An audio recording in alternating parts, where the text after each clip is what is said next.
What is up? What is up? We are tackling Best Ball Mania drafts today. 2024 fantasy football is starting to become a thing, right? I mean, it's May right now. We're starting to we have the schedule, of course. The last stream we did not have the Week 17 matchups. We did not have the schedule. So this should be fun.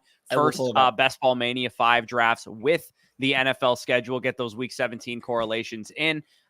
Spicy, I'll get you to enter in a Best Ball Mania 5. Those of you guys in the chat that want to join into the draft here, just go to the BBM5 main lobby there on Underdog Fantasy and hit the Best Ball Mania 5.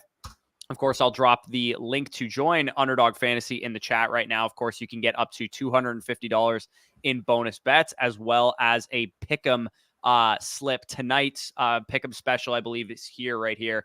Jason Tatum higher than 0.5 points. And game 7 for the Edmonton Oilers and Vancouver Canucks tonight. So, I mean, we're Canadian. Of course, we got to get the hockey shit going.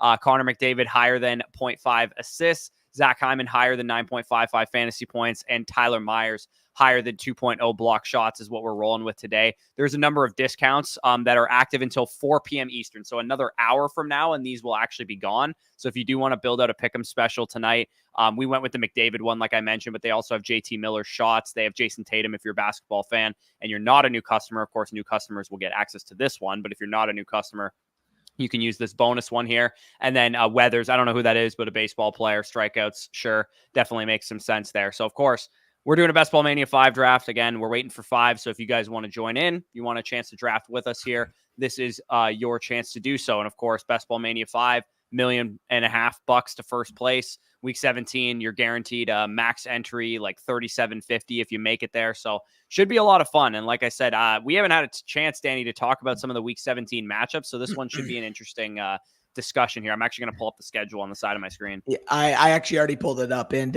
if you guys are hearing the raspy voice that I have right now, was away all weekend at the Call of Duty event. So I can still be made out, but I won't be yapping about the Cowboys for a good 30, 40 minutes afterwards. Yeah, this is fun. I can start talking about the Cowboys now, and Danny just can't defend himself. I just got to click the mute button in the StreamYard.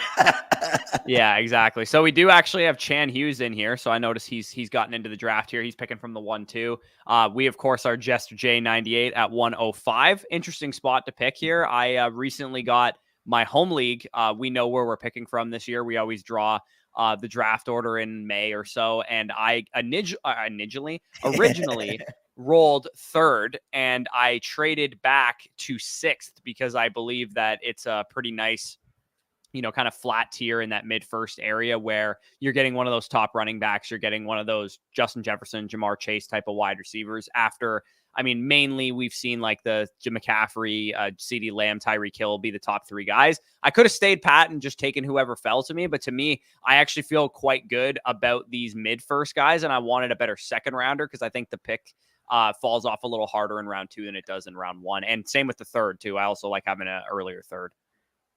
In a normal 12-team redraft setup, I actually would have preferred your 3rd spot, like just a PPR league or a half PPR league. But given the context in your league, it's also 0.5 for running back first downs. The running back value is going to get pushed up to the point where Bijan, Breece Hall, guys like that should be valued a little bit even higher. Yeah. Okay. What do we want to roll with here? Do we want to roll with Jettas? Do we want to go with St. Brown? I'll let you make the pick of the top 3. Yeah. So I'm going to end up with a whole lot of Bijan in my own draft. So let's get unique. Let's go with Jefferson. Let's see what a Jefferson build looks like. Yeah, I dig that. Yeah. So what do we have to keep an eye on week 17? I believe is it Green Bay and Minnesota again, just like it was last year? Yeah, the classic. And to be fair, Green Bay is one of the most affordable stacks available right now in best ball.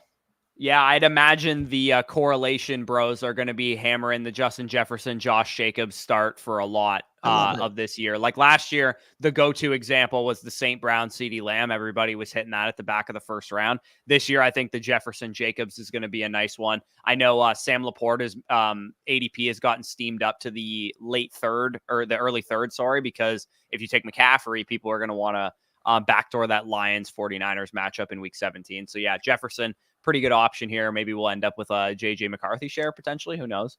Who knows? And it's kind of funny because obviously Cowboys Eagles is the week 17 matchup this year. And it depends. At this point, Lamb's going to be a top 3 pick. It's kind of hard to get correlation between them unless you're getting like Brandon Cooks on the Eagles stack. But the only way to really get like a Lamb with a Hurts is if you take Hurts at the 301, which given his ADP is more of an early to mid 4th rounder. So I think Hurts' ADP is actually going to rise with that news. Yeah, no, he definitely could rise up the board. Yeah, this is why I traded down to 6 for what it's worth. Like, I'm very comfortable with any one of Bijan, Breece Hall, like you mentioned, in the scoring format that my home league is in, and also like St. Brown, Jefferson, Chase potentially falling to that point. Like, again, would it be nice to have Tyreek or CeeDee Lamb or Christian McCaffrey? I don't think McCaffrey will fall to me. It'll probably be Tyreek or CeeDee Lamb. Yeah, but I honestly don't view that large of a difference in the scoring format that I'm in with that running back bonus between a guy like Bijan or Breece Hall with like a legendary upside type of season going along with, a Tyreek Hill or a CeeDee Lamb. We also have Notorious in here. Picking from the Jen 112 spot. You love to see it. Jen Hughes at 2. Yeah. And I don't know if Giga Chad's the same Giga Chad that we have who's Surely, a Flock Fantasy site subscriber, but I would imagine Giga Chad's a very popular username out here. So it's a dope one. I'm not going to lie. I'm kind of jealous, sorry. Did we go through these top ones from Farmer? No, we did not. Sorry, I just misclicked. Had my home league rookie draft last night. Traded 105, 111 in a mid to late first for Chase, and left the draft with Caleb, May, Leggett, McMillan, Estime, and Tracy. Yeah, like if you're telling me you can go get Chase, you're in a position where you can compete. I'm fine with doing this, to be honest. The 111, Lab McConkey, 105. Maybe Malik Neighbors, maybe Jaden Daniels. If Malik was there at 105, I think I would prefer Malik McConkey and then plus the 2025 first over Chase. I'm assuming he would be gone if you make this trade because you maybe need a wide receiver and want to take the Jaden Daniels asset into a wide receiver, which if that's the case, I really like it. But like you said, if it's Malik Neighbors, 2 first plus Neighbors is probably about fair market value, but I do really like Neighbors. I'm not going to lie. Yeah, I think it's a smidge steep for me. I would be willing to pay like 105 plus a first and its second maybe, but I probably wouldn't be willing to do 2-1. What if that's a 202? Yeah, I'd be a little bit more stomachable then. Yeah, Daniels was 105. Okay, so that makes sense. The guy also took Keon Coleman at 111. So when we're contextualizing the name of Keon Coleman, that also makes it easier. I mean, it doesn't matter in the moment when you make the trade, but 2 years from now, if that's the player that they took, then you look back and you're like, oh, thank God he took Keon Coleman here. So what are we looking at here? Devontae Adams potentially would be huge if he can fall, but he might get autoed right now. I'm cool with Nico or Adams. I love Nico here too. Yeah. If you want to go with a running back, I'm also cool with HN for the upside. I prefer Evans over anybody here, but I'll capitulate to Nico if you want to do Nico. I'll let you make the call. Who do we have? Let's go Nico. Sometimes Evans can slide a little bit, and we're probably not going to get him. We're probably going to need to take Jacobs with our next pick if we want to roll with that Jefferson and Jacobs correlation potentially. Is Jacobs that far down, dude? What are we doing? 38 ADP. I know, bro. Like, what are we doing, dude? This is the time of year where you got to take advantage of these ADPs, man. Like, part of like some people might be thinking like, why are we drafting a fantasy football team on May 20th? It's like this contest is going to roll till the end of August, right? It's a huge tournament. Getting these ADP values early on for a guy like Josh Jacobs, to me, will rise in ADP, will eventually become an early 3rd rounder, if not a late 2nd rounder. At least that's where I have him ranked. I can't believe he's not already going there on underdog in a half PPR format. He's going to have a lot of goal line opportunity there. Touchdown equity alone is worth it. The touchdown equity alone is worth it. Exactly, man. Like, are people that worried about his workload? Like, again, he's not going to get Vegas workload. Like, I don't think that's even remarkably like different than him getting Vegas's work. Like, if he was just in Vegas still, he would still be undervalued because of the workload he got. But now he's in Green Bay, so you dial back his workload 10 to 20%, and you add up massive touchdown upside, increased efficiency behind a better offensive line and a better offense. It's a run scheme that makes AJ Dillon sometimes look like a good running back. Like, I don't know, man. Josh Jacobs, people are really, really overthinking the down efficiency from last year, in my opinion. Do we try and push him to the next pick? I don't think we can. Because it's 44. I think we could potentially, but then we got Notorious picking there at the 1-2 turn. Yeah, Notorious knows what he's doing. What I would say here is if we take Jacobs, if it somehow falls to us at the back 4 or 5 turn area there, is Lamar Andrews in the question mark here? Oh, like I don't. It might be tough. It might be tough, but the I like the idea of getting. The reason why I'm saying that is because Nico, the Texans play the Ravens week 17. They do, yeah. That's a good point. Jake Jacobs here, though, for sure, I'd say. Yeah, I think I would take Jacobs here. It's a smidge bit of a reach, but we're kind of projecting like a little bit of an ADP increase. Like I wouldn't have minded trying to punt Jacobs and just taking DJ Moore there, to be honest. But he's already a good enough value, man. Like honestly, like if you have to be overweight on a 1.5 round discrepancy, then so be it. Well, yeah, and the other thing too is like you'd rather get your weight in now before Jacobs is like pick 24 in ADP, and it's like then you're going to be like, why didn't I just absolutely hammer him anytime he was in the 3rd round back in May when I was drafting teams, which is exactly why we're drafting right now. So, yeah, Jacobs to me is just I really don't know how he's going this low. Like I get it, the concerns of the lower efficiency and the offense being a bit more of a committee is valid, and Marshawn Lloyd can contribute and AJ Dillon can contribute, but what's funny they didn't about pay that, Jacobs nothing for getting 65-70% of the opportunity. He's going to get a solid top 12 opportunity share workload in a top 5 offense potentially. For people that are worried about the efficiency, keep in mind he went behind one of the worst offensive lines, one of the worst offenses period with the Raiders last year. Goes to a team that is literally schemed up by Matt LaFleur. We have seen this ground game be one of the best in the league for the last 5 to 6 years, and now we're deciding that Jacob should drop a round and a half in ADP. He was I really second last year. It's similar to like when McCaffrey went to San Francisco. People were like, "Well, he's not going to get the same workload because Elijah Mitchell is there." It's like, okay, obviously Jacobs isn't quite as good as McCaffrey. I was one of those people. If his efficiency goes up because he's in an elite run scheme that makes average running backs look elite, then what do we think we're going to do when we have a multi-time rushing champion who gets dropped into this run scheme? Yeah, that's something I learned from last year. It's like at the end of the day, even if it's a 90% projection in terms of workload, if you're going to a Matt LaFleur, if you're going to a Kyle Shanahan, if you're going to a Mike McDaniel, like Sean McVay, for example, look at Kyron last year, like you're going to be more efficient than just a Las Vegas Raiders or New York Giants for that matter, although Saquon was doing everything he could to try to keep that franchise afloat. Yeah. Will also said he had like Lamb, Chase, London, Olave at wide receiver, so he just has a loaded wide receiver core there. But we do have a couple boys in the chat here. We got YouTube. What's up? What's going on, Jared? Hashtag Danny Strong. Facts. Big facts here. We got Danny with no voice right now. So Lamar. What are we thinking here? Lamar all day. Lamar. We can get Andrews potentially next round. Yeah, let's go with Lamar and see if we can do the Ravens Texans week 17 correlation here. I mean, even if it's just a mini of Lamar and Nico, that's still worthwhile, even if we don't have Andrew. And like there's tertiary options to stack with Lamar with like Tez Walker and those type of guys. If we miss out on Flowers and Andrews, I'm not overly worried. We could take some guys later on. This team setup is phenomenal. Also, I mean, if we didn't have the Nico correlation, I would say Pacheco too at the end of the 4th round is a very good value. But knowing that we had the Nico, knowing we could potentially get the Andrews, I think Lamar has to be the slam dunk there.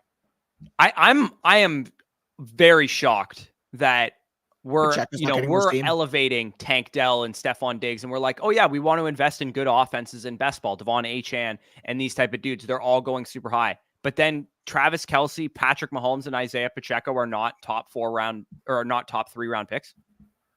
Yeah, it's mind-boggling. I have never said this about Patrick Mahomes or Travis Kelce or a Chiefs running back, but like, what are we doing with these guys? Like, actually, what are we doing? Like, Isaiah Pacheco should be a 2-3 turn pick. Like, no, not even exaggerating. That's where he should be going. And Travis Kelce should be a 2-3 turn pick because there's no difference in his projection this year than there was last year. And if anything, it's better because you have Xavier Worthy and Marquise Brown to stretch the field and open up things down the middle for Travis Kelce. And Patrick Mahomes had no receivers last year, and he was going 2 rounds higher than this. So I don't know what we're doing with Mahomes either. Yeah. Kirk here. Yeah, Kirk would feel pretty good at this range of the draft. I'd also be pretty in on even Keenan too. I think Keenan would be a decent point to get some shares. I think he's going to end up potentially moving up the board in ADP. Like, I actually have no idea what to think of Keenan Allen's ADP right now. What do you think? Is he more likely to go down the board in ADP or up? Down. Because I think if Caleb looks really good, then he could go up. But what if Adunze looks really good? Yeah, that's a good point too. Kirk. I would say Kirk. Yeah, I would say Kirk Kirk is is such a definitely steady bet there to be a 5th rounder by the end of the offseason. Like, yeah, I think Christian Kirk is just such an easy projection too. Like I oh, feel yeah. really good about like think of like Lions or Seahawks Golden Tate as the projection for Christian Kirk is he's just like a locked and loaded 1150 and 7 touchdowns. Like it's just super easy to me to project that for Christian Kirk. Even if B Tom looks really good, I still think Kirk can produce that.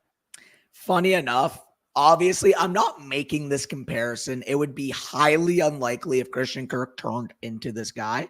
But Christian Kirk this year has that similar feeling that Kupp did when he had that breakout year. And I mean, if you're looking at the offense, if Lawrence gets back to the level of play that we've seen, rookie wide receiver with the speed, the athleticism to take the top off, Kirk being that target underneath, man, like what if he just gets fed 140, 150 plus targets and he's like the wide receiver 7? Yeah, no, I don't think it would be a Kupp I think year, wide receiver 7 would be a little rich in half PPR because he'd probably have to score a lot of touchdowns for that. But in full PPR, yeah, I mean, if he has 1,375 yards and 8 touchdowns or something, like it wouldn't totally shock me because Lawrence was playing hurt most of last year. And this might be a hot take, but like Calvin Ridley is much better at earning targets than a rookie Brian Thomas should be, at least early on in the Ridley season. Commanded a ton of targets last year. Exactly. Like maybe later on in the season, Brian Thomas comes on and he's able to stretch the field. Like Gabe Davis and B Tom don't really scare me from a target earning standpoint. I actually think, through the first 8 to 10 weeks of the season, the biggest competition for targets for Christian Kirk is Evan Ingram, not Brian Thomas or Gabriel Davis. So I do think that Christian Kirk is the type of guy that you draft, in the 5th, 6th round of your redraft league or in best ball. And you're just like, damn, what a great pick that was. It was just such an easy, clean projection and nobody wanted to draft this guy. How many targets do you think Calvin Ridley got last year? Like 140 probably. Really good guess. 136 on the dot. 136 targets. I'm the biggest B-Tom fan there is. If he gets over 100 targets, I would be happy with that rookie season.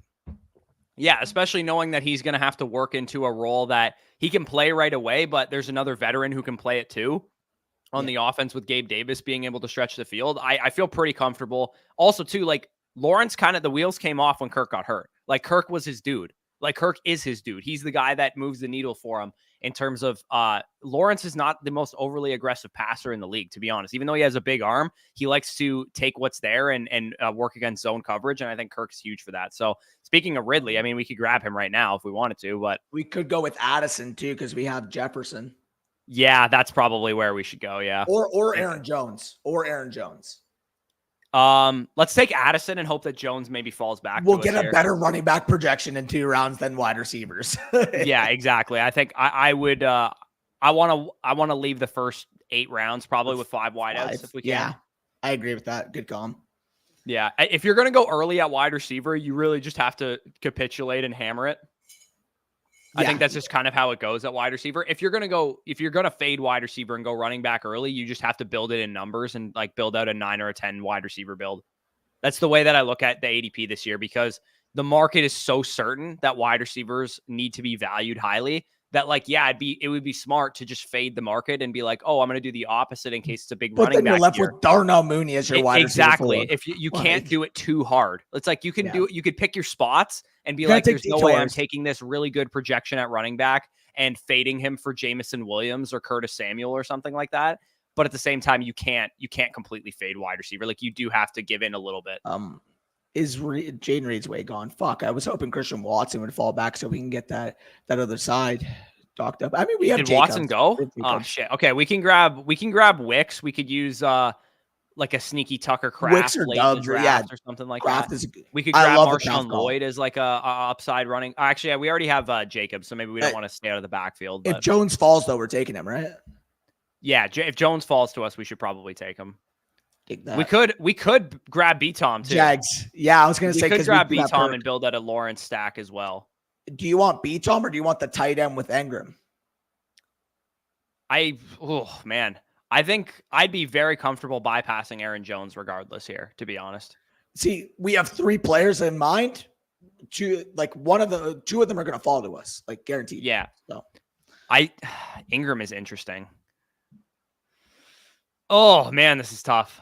We could play the Aaron Jones / B-Tom and hope, given that everybody on the right of us has a tight end, he could fall back. Because if you check the board, everybody beside us selected a tight end, I believe. I like let's fade Aaron Jones because I like that we bet on the passing game here. And let's go B-Tom here. Yeah, let's go B-Tom. Hopefully and we fade Engram the makes it passing back. game a little bit, or the running game of the Vikings, and we could maybe like make ourselves right twice with that decision and roll with like Ty Chandler later on. It's a smart play too, because taking Brian Thomas, we have Christian Kirk. Unless somebody goes rogue here with a one-off, despite everybody having a tight end one, he should make it back to us because there's no correlation to worry about. Yeah. Spicy, do you want to go to the board real quick and star Jordan Love and Trevor Lawrence too at quarterback? Just because we're probably, and I mean, McCarthy, okay, we can potentially use as a pivot strategy. But if we walked out of here with Love and Lawrence as our two quarterbacks, that would feel pretty good. Yeah. We will need a good tight end in the next 2 rounds, I will say, because we don't have any. So I would say our next Ingram 2 picks probably a tight end and a running back, I would say. Depending on who's available. What's available at tight end? What do we have on the board for us? Ferguson and Bowers. Bowers is our guy. Bowers is our guy. Because he's the ceiling play. We can get our correlation with Kraft. We could take Bowers for the upside, and we can get a second tight end on this area, like I don't know, like a David Njoku or something. We also could take Hawkinson too. Yeah, that works too. Did he go? No, he's there. No, okay, no, he's there. We could also take Hawkinson as well. That would probably make a lot of sense as well. Yeah, if he slips, that'd be nice. If we do take Hawkinson, we kind of have to take a Vikings quarterback. Yeah, 100%. Why do you hate Josh Allen, bro? Let me know what you think of this theory with JJ McCarthy and Bo Nix specifically. JJ McCarthy, obviously, the more like when I explain what I'm talking about, makes more sense of why I would feel this way. But Bo Nix too, it kind of applies to as well, and Drake May actually as well too. There's capable veterans ahead of those guys to the point that I think the coaching staffs might be motivated to start the season with Jacoby Brissett, with Sam Darnold, maybe not with Jarrett Stidham, but definitely with Darnold and Brissett. If we get these guys winning the job out in training camp, I think that's really good news for how we should feel about the pass catchers in New England, in Minnesota, to a lesser extent in Denver as well. Yeah, 100%. Like, especially Brissett and Darnold. Like, Brissett played at a very high level last time he was on the field for Cleveland. And Sam Darnold has a lot of truthers around the league. I think that most coaches like Sam Darnold, what he brings to the table. So if McCarthy goes in there, and May and McCarthy were the 2 youngest quarterbacks in this class too, so it also kind of makes sense from this angle. They have the luxury of being able to kind of sit and wait a little bit if they need to. But if they go in there and they just ice these veterans in 2 weeks of training camp, we should feel pretty good about drafting 100%. Jefferson high, about drafting Addison high, about drafting Hawkinson, about drafting Jalen Polk and Ramondre Stevenson, the guys that are going high on the Patriots. Moss 8-4. Is that where he's going? That's a little high for me. Yeah, same. Especially with Benson and Brooks available. Ooh. Yeah, that's... Hey, we can get one of them with one of the... Yeah, we're going to... I mean... I'm cool building out a huge hero RB with Jacobs here. Because I think we have to prioritize Jordan Love with this pick, to be honest. I agree with that. Maybe this guy might lose him here though, because these guys don't have quarterbacks. Come on. Take my boy 4. Take my boy 4. Doc.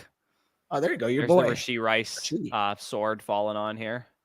This guy is ETN, so we may have to worry about him for Lawrence too. Yeah, facts. Who is the Jags week 17? The Jags in week 17 play the Titans. Affordable. We go Love here easily. Jordan Love. There we go. Yeah. Okay, we're going to need some pass catchers from Green Bay because all we have is Jacobs and Love right now. We do have the week 17 correlator, though.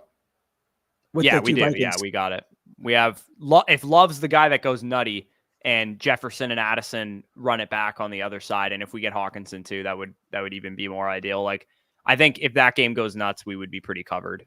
If like, especially if it's like some random ass, like, Jordan Love rushes in a goal line sneak or whatever. And then like Jaden Reed catches a touchdown and Dontavian Wicks has a touchdown. It's like, it would be nice to have those pass catchers, but all the points go to the quarterback anyway. So we'd still be okay.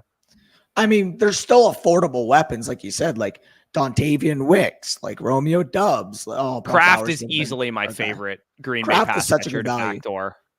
Damn it. I was hoping Bowers fell back. I'm not going to lie. Yeah. That was our upside tight end we needed. Do we have Njoku and Ferguson went, right? Yeah. All of them went.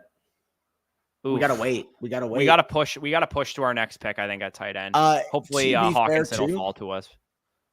We got. Oh my God, what was? I don't mind grabbing Javonte here as an RB2. I don't like Javonte at this value. I'm not gonna lie.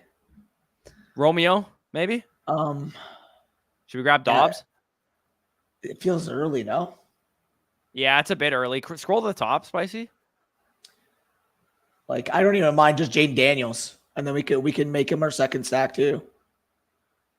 Yeah. Let's grab Jaden, and we can backdoor like. We have two quarterbacks. Wait, we have two quarterbacks. Oh my God. Oh, I forgot we had Lamar. Fuck. No, I didn't realize we had Lamar. I totally forgot we took Lamar Jackson. I forgot we took Lamar Jackson. James Conner. That's fine. Oh, we autoed James Conner. Perfect. That's better. Sure. Okay. That's fine. We're done at quarterback. We're done. Yes. We're done. We got Lamar and Jordan Love. Jesus Christ. I forgot we had Lamar. Yeah, you were. I think when you said like, oh, we need Love, I'm like, oh wait, like, I forgot we had Lamar. I totally forgot we had Lamar already. Yeah, we're chilling. Okay, so we got James Conner there. Can you like zoom it out a little bit so it shows the whole board so we don't fuck that? Like put it like 80 zoom maybe, like in the top corner. See if it shows more of the board. Yeah, there you go. And then we just got to remember to scroll up and shit. We also got a super here from Descartes Gains. He says, what sort of value should I look to get out of Zach Moss? Standard Dynasty. Should I wait to trade during season? Yeah. I mean, the nice thing about Zach Moss is that you should have some selling windows coming up come like training camp if he's running with the starters, preseason if we see his snap counts up there. I would, if I could get a early to mid second round projection in next year's class, 2025 second, I would sell now. But if you can't get that, then I would probably hold into the preseason and you should have some selling windows there. Yeah. Especially in a standard league. Like, I mean, he should have some value for sure. Dave says, what's up? What's going on? Looking for trade advice in 2 of my dynasty leagues. If any could help. Yeah. Drop it in the chat here. Nick, no way. Says, hit the like button. Oh, why are you taking Romeo? No, Nick. Now? We're getting stream sniped. No way. That's crazy, bro. I thought we were boys. Do we have any can you go to the board again, Spicy? Can you go to the Baltimore? Because we don't have any Ravens right now. Very affordable ones. Tez screams to me. Yeah, just star Bateman and Keaton and Likely and Tez, just so that they're on the thing for us here. Yep. I don't mind to scroll the F down Rasheen Ali in round 18 too. Yeah, I agree with that. Hey, hear me out, dude. I know you don't like him here, but I love the AD Mitchell value in the 10th round. Yeah, I'd be okay with that. He's not that far down, Spicy. Yeah. Spicy thinks I'm talking about like a 15th rounder. No, Rasheen Ali's just barely. He's just behind Tez if you scroll up. Yeah, there you go. Also, why is Johnny Football's name Johnny Football on Underdog? That's hilarious. Okay. We got to grab TJ here, right? Yeah, or I thought we were just saying AD Mitchell. Oh, we have to grab Hawkinson, dude. We don't have a tight end. Okay, sure. Damn, let's hope he makes it back. Chan's gonna take him. Yeah. Yeah, I'm not gonna lie, Lizardo. I was pretty damn hyped at the event. Sorry, it doesn't mean you should have taken Romeo. Come on, brother. I'm joking. Do what you want. Nobody wants to draft AD Mitchell here. Dave says, I'm looking to move a running back for Zay Flowers in a Superflex PPR league. I have Walker, Connor, ETN, Kyron Williams, Joe Mixon, Deuce Vaughn, Braylon Allen, Audric Estime, and Chase Brown. You're looking to get Zay Flowers, moving a running back in that deal. I mean, I would give up any of your non-ETN or Kyron running backs straight for Zay Flowers. Like if you can get if you could do Kenneth Walker for Zay, that would be ideal, I think. I doubt you're going to get you would have to add Flowers plus. using you would have to add Mixon plus, or any of the other guys. Even still, you would have to add plus to Kenneth Walker. I'm not going to lie. No, he's trying to get Flowers, I think. That's what I mean. You would have to add on to Kenneth Walker to get Flowers. Yeah, Walker is the guy that I would use because I think he's the closest kind of guy that you could use to get there. I mean, like, yeah, like I would, for the record, I would take Zay Flowers over all those running backs you have. Yeah, ETN and Kyron would be like within the same value tier, just depending on what your team needs. But I would still be okay. Like if you could trade ETN for Flowers plus a second or Flowers plus a aging running back, like an Alvin Kamara or something, just to backfill that production, I would be fine doing that. Ooh, I got our answer here. Please, for the love of God, these guys don't take them. Oh, I know who you're gonna talk. I know who you're talking about. Yeah. please. We're Come going on, pretty light at come on, RB Keek. here Come right on, now. Keek. There's two guys actually that fit. Dalton Schultz. Okay, so Dalton Schultz is good, but can I also propose potentially Tajay Spears for the Week 17 correlation as well with Jacksonville? We could do either.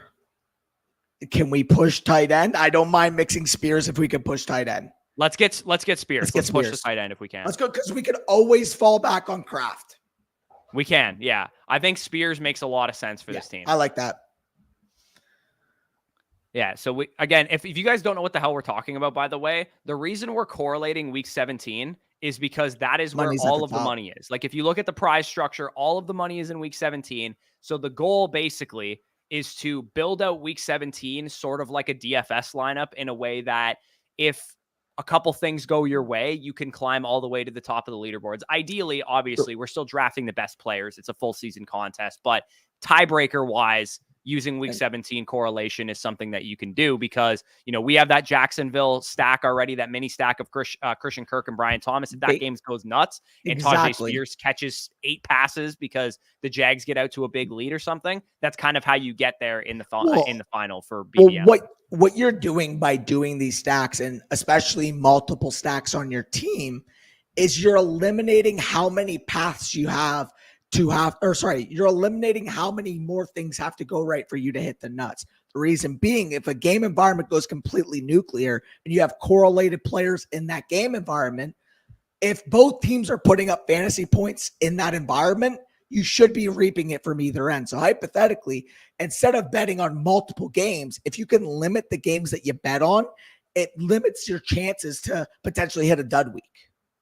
Yeah, not to mention, like, if you just had an 18-leg parlay of uncorrelated players in Week 17, you're just going to need to have the best fantasy scores from that game. And that can happen, obviously. But if you're like, you know what, this Green Bay, Minnesota game could shoot out, and Jordan Love, Justin Jefferson, Jordan Addison all go berserk because that game shoots out, which, by the way, they've been known to do, Green Bay and Minnesota. Yeah. You can definitely just get that correlation as a result there. So hear me out. I know what our next correlating piece for the Ravens is going to be because we missed out on Schultz. If we wait on Isaiah Likely, I think that's the way we play that. But okay. Do we want to grab Wicks right here? Wicks. 100% Wicks. Yeah, we grab Wicks here to grab the Packers build here. So it's kind of worked out that we're like heavily correlating this team. Because like the other thing too is like we're not just correlating Week 17. By stacking up Green Bay, we're making the bet inherently that Green Bay is going to be a good team. Year. We made that bet the second we reached on Josh Jacobs, essentially. Like the only reason you can reach on Josh Jacobs is if you think that the Packers are going to fucking be unreal this year. Shout out to the guy who won the whole thing this year is because of the Packers. Yeah, Jaden Reed and Jordan Love. Jordan Love and all those guys. They all went nuts. Yeah. Yep. All right. We got Jake says, what's up, boys? Voice sounds mint, Danny. Thoughts on sending Ladd in 2 seconds for Olave? I mean, it's not bad, but like, it's a reasonable offer. I think I would take Olave there. I think so. Like, especially if you're trying to consolidate. It's just the only issue is if Ladd has a good rookie season, like he's just going to pass Olave. But then at the same time, it's like, is 2 seconds like from an opportunity cost standpoint? Well, you also said if he has a good rookie season, right? That's what I mean. He also doesn't.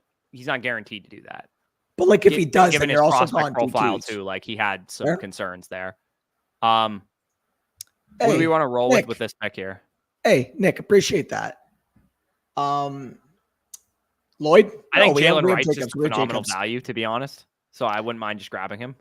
Yeah, I mean, like we could. I mean, I was gonna say Musgrave, but like we prefer Kraft anyways. Fuck Musgrave, dude. I literally, I'll take 0% Musgrave, and if Musgrave kills me, go up, spicy, go up. Yeah, I think Wright's a good call here, or Kendre. I prefer Wright. Easily. I agree. Yeah, I don't even think that's particularly close. I have Wright like significantly higher. I just floated it. We got screwed on Ty Chandler, by the way. He went 1 pick before us. Yeah, can kick rocks. Yeah. He can absolutely kick rocks. It kind of sucks that we like have an onslaught Minnesota Vikings without a quarterback to stack it up with, but we have Love.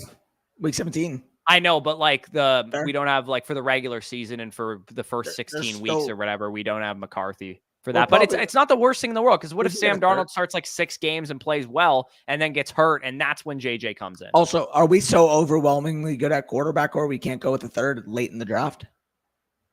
I mean, we have Lamar and Love. I would feel pretty comfortable with those two guys. I would feel comfortable, but it depends. If we can get a falling value on McCarthy because we have all of the Vikings like pass catchers. Yeah, if he slides right, like way the fuck down, like 20 picks past ADP, I would do it. But I'd probably not do it unless he's like big time faller. Yeah. Jay Jett is not at OTAs contract talks. OTAs are voluntary. I'm not super worried. Anybody who's not at OTAs right now, I could really care less, to be honest. I'm not really that concerned. It's Facts. When mandatory mini camps are skipped and training camp is the real actual test of when people aren't at training camp. That's when you have to be a little concerned about it. So what's our build right now? How many running backs do we have? Show our team. Yeah, show our team. So we have, Lamar, Love, Jacobs, Connor, Spears, and Wright. We probably need one more like steady early season guy, I would say. Wide receivers were stacked at the brim. We have 6 guys. You probably finished that at an 8 build. I would say, give or take. And this is absolutely probably not another one for maybe a round or 2. And then absolutely 3 tight ends. Like there's no way we're not drafting 3 tight ends. No, we got to draft 3 tight ends for sure. I think Kraft and Likely should be our tight end 2 and 3. I agree. Well. Put Kraft in the queue. Yeah, throw Tucker Kraft in the queue. I'm thinking the value's not great anywhere right now. We could grab like wide receiver, kind of a running gross back value right now. Go down a little bit. I would be fine with taking JK here. No, I would not. I'll get plenty of JK exposure in my own draft. So if you don't go want back to take up, him, then. fine. Yeah, I'm gonna keep it a stack. I don't want that. I mean, we could grab Algier for the handcuff upside. Yeah. Or do you want to just grab Thielen or somebody like that? I don't mind just getting a wide receiver because I don't like the running back projections. You want to just reach a bit on Bateman? Yeah, reach a bit on a wider. Yeah, take Bateman. Fuck it. Who cares? Yeah, it's round 14. Reach a bit on Bateman. Fuck it. Oh well. Bateman's a candidate to maybe move up during the offseason if he's like they. I don't know if you knew this. Like I heard somebody say this. They like paid him like a contract extension. Yeah, they did. Extended him.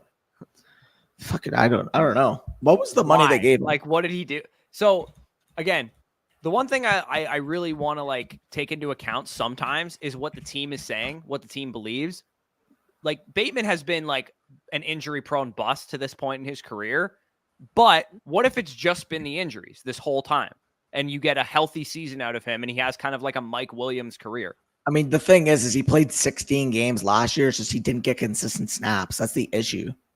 Right. So, again, I don't think Bateman's very good. I think the overwhelming data would suggest he's not, given what he's done to this point in his career. But he's also playing for a good team. He could still just be good for some spike weeks, even if he's not very good. Exactly. We're playing the spike weeks, and we already have the correlation. And look at the rest of the wide receiver board. Unless we go, like, try to find some rookies that are just buried, because that's probably our best bet at wide receiver at this point, because the board is ugly. Click wide receiver quick. I just want to look. Yeah, and then we'll look at the pick. I like Demario Douglas. Put him in the queue. He's not a rookie, but like we're on the clock here. We want to take Likely here. That's way too early, no? Or is that his ADP? Oh my god, he's this high. Okay, take him. Yeah, take him then. I didn't realize he was this high in ADP. Yeah, I mean ADP. Like I'm a lot less concerned about ADP at this point in the draft. Oh, dude, yeah. Once you're in the 14 to 18 range, just take your guys. That's one thing I really want to get better at this year is just like not even caring about ADP after round 14. Because I think that's how you get unique combinations at the end of your draft anyway. I want to scroll the F down almost every single 18th round pick this year too. Yeah. Because 90% of the time the people are taking the 18th round ADP guys, and they're highly owned players who are sleepers, quote unquote. But like you're not getting a better projection than a guy who's going 20 picks later than them, who might be 15% rostered. And that's how Kyron Williams happens.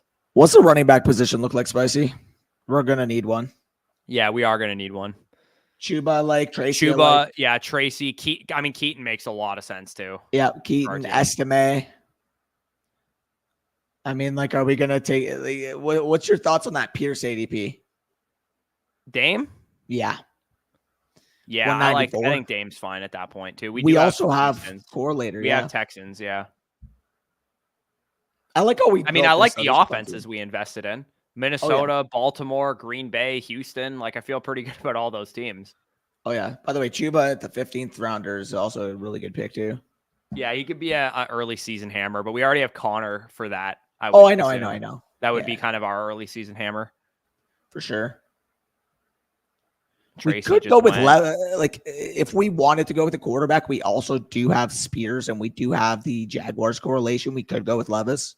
Yeah, I'm probably not. I don't mind waiting though. I don't mind waiting. Hoping. Well, how about we keep those guys in mind and see how far they slide, and maybe we can get them at a value. Also, H-Town, you are an asshole. Yeah, why did Kraft just go? Does he have any Packers?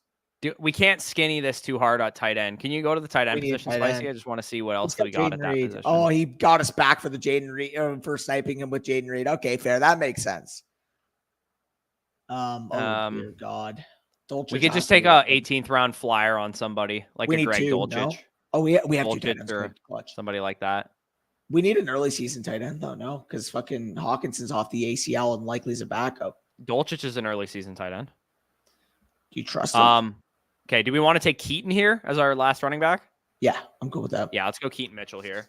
It was him or Pierce, but I don't mind Keaton there. I think, we already have Ravens. Especially Henry, older running back, big workload. What if he goes down? Keaton, late season, was averaging like 8 yards per carry at some points last year. Like, I see the vision for him to be a best ball winner.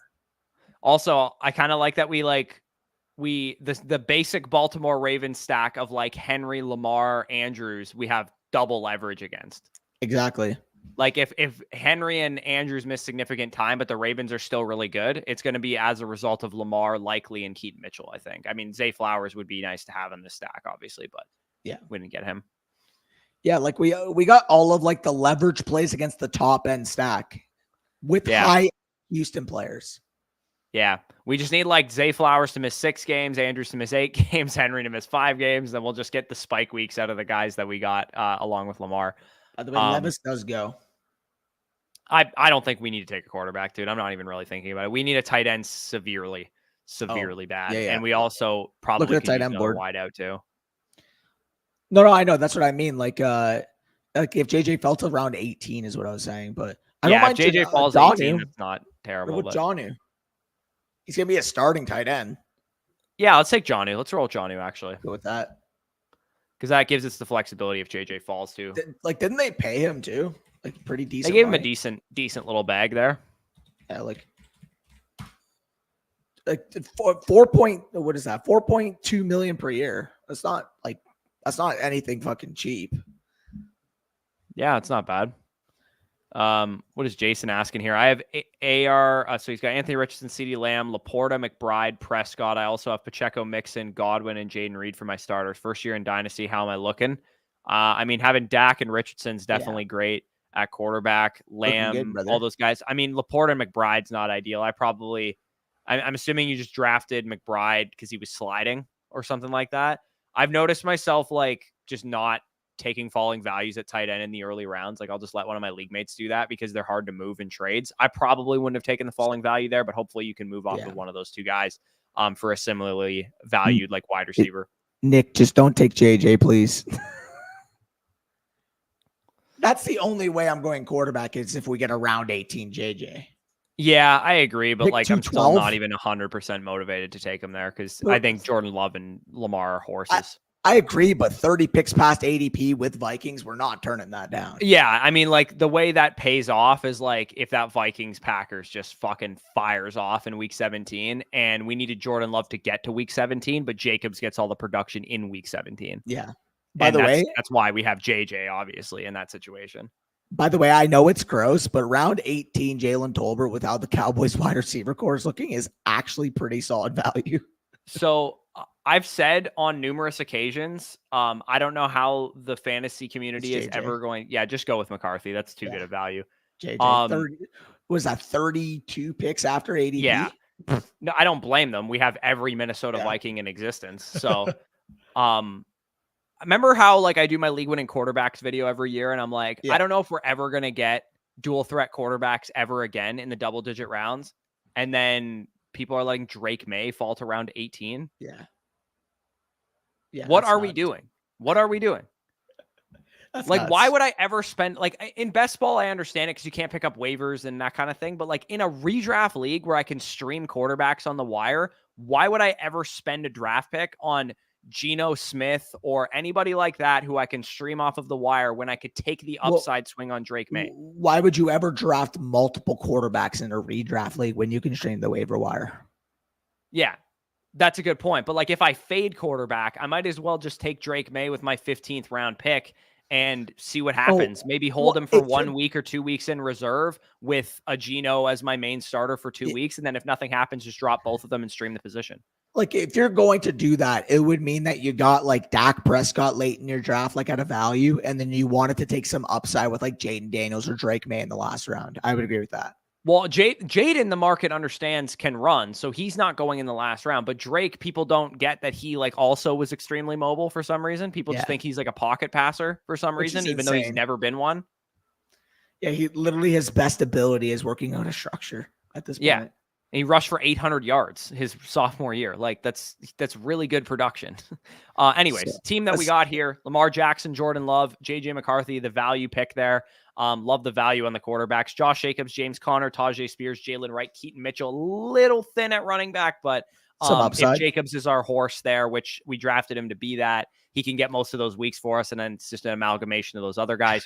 Jefferson, Collins, Kirk, Addison, Brian Thomas, Wicks, and Bateman. Again, I wish we maybe would have got one more wide receiver in that mix, but I still feel pretty good about that. And then Hawkinson, Likely, and Jonnu. I guess we're hoping that Likely and Jonnu can tread water for us until Hawkinson comes back and is fully healthy. 100%. I mean, Kraft would have been the ideal pick with that, but the guy took him 20 picks ahead of ADP despite us. So, I mean, we can't really do much about that. Yeah. So let's head to the lobby. Let's rip Basketball Mania draft number 4. Again, if anybody wants into this draft, just go to the Basketball Mania main lobby and hit the join a draft button there. We have waiting for 4 more people. And again, I dropped it in the link in the chat right now. Basketball Mania 5 is now live. Win your share of $15 million in total prizes. The link there is our FSC promo code underdog sign up, where you can get up to $250 in bonus bets, as well as a free Pick'em special tonight. The Pick'em special, I will put it on right now. If you guys are basketball fans, I don't know, do the Celtics play tonight or is this tomorrow? It's the ECF tonight. I would assume so if they're promoting it. I think it's tomorrow's special also, so it might be tomorrow that they're playing. You see, by the way, that they're playing. Yeah, it is tomorrow. Fair. So the special here for Jason Tatum is for tomorrow's game, higher than 0.5 points there. If you are a new customer using promo code FSE, you'll have access to the special. We are rolling a pick'em slip out tonight of Connor McDavid higher than 0.5 assists, which is actually a boosted pick'em tonight. And then Zach Hyman higher than 9.55 fantasy points. Tyler Myers higher than 2.0 block shots. It's actually 2.5 on most sports books, so I was taking the value there. And I'm going to be watching that Canucks and Oilers game 7 tonight. We're Canadian. We love our hockey. But if you guys don't like hockey, there is some discounts on Jason Tatum for tomorrow's game and for Weathers in the MLB tonight that you can get some discounts. I believe there's only 10 minutes left of that. It's expiring at 4 p.m. that you'll have access to these discounts. So if you want to copy this pick'em slip right here, and tail us on this one, Connor McDavid higher than 0.5 assists is what we're rolling with. I think McDavid had 70 assists this year. I think that's a pretty even bet that he's probably going to hit that. So I feel pretty good about that one. Amen. Dashy does indeed have insane ice. I will say that 1v3 was gross. Yeah, I don't know anything about Call of Duty. So did we pick from the 105 again? Yeah, that's what I said. 105. Oh, that's brutal. So like assuming the top 4 that go the same, are we going to go Amon or Bijan this time?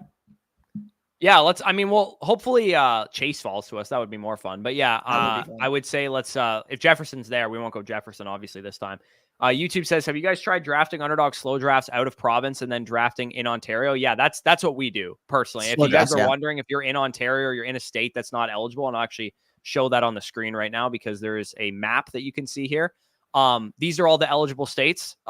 Anything that's yellow here. Some of them have, limited availability for pick'em and pick'em champions and stuff, which we'll have a different thing for. But this is where all the drafts are available, best ball drafts. And if you are in an ineligible state, you can basically cross the border to another state or to, in our case, another province or over to Buffalo where we usually go and enter a bunch of slow drafts and then, cross back over to your home state or your home province, and then draft once you're there in slow drafts. But to do a fast draft, you basically have to be located in that state or province that it's eligible. So you want to roll with St. Brown here? You want to go Bijan? I like St. Brown, knowing the running back texture in these rooms. Yeah, I'm going to be, when we do these drafts together, I'm going to be very anti-running back because I know I'm going to be drafting a shit ton of Bijan and Breece on my own. And for those of you guys that are unaware, like the way we're structuring this is Spicy's got a bunch of bullets in the chamber that me and Danny are going to draft together. We're going to aim to probably do about 25 of these, I would say, stream drafts for you guys throughout the summer. Then me and Danny on our own are probably going to enter like 100 of these BBMs by ourselves. And I know for me, it's good to get players that you're going to be overexposed to. And for you, it's good to get players I'm going to be overexposed to because we're probably not going to draft a whole lot of those players in our own individual drafts there. So this should be a good one. Yeah. It's like, we're kind of like capitulating on these live streams. Like it's like our consensus drafts, if you will. And then obviously when we draft for our own teams, we're making the same, what's it called? We're going to be hammering the same names most of the time. Players. I would imagine like, anywhere that I pick between 5 and 8, I'm going to be hammering some Bijan Robinson, to be honest. So, sorry, I love the chat. Just like beefing about COD now. you don't know gun. I don't know shit about this. So St. Brown in his week 17 matchup, they're going up against the 49ers. So, Debo or Ayuk would be ideal to fall here. I'd say Ayuk most likely is the best option. For sure. By the way, where did my voice go? I left it in Toronto at that major. Yeah, Danny left his voice behind. So prayers up for Danny, according to Jared. That's the classic too. Also, too, we didn't actually announce this.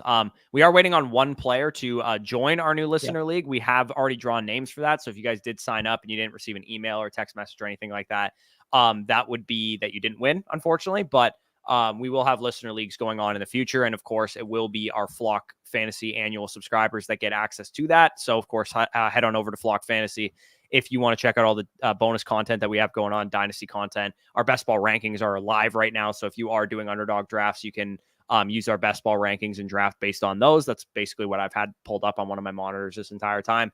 And also too, once we get that draft going, we'll probably, be making content on it, tweeting stuff out about it and that kind of stuff. I'm going to be going to Italy about 6 days from now. So it'll be challenging to say the least that if we're going to be in a slow draft dynasty and I'm 6 hours ahead of you guys, it might be a little bit challenging, but we'll set your queue, brother. Set your queue.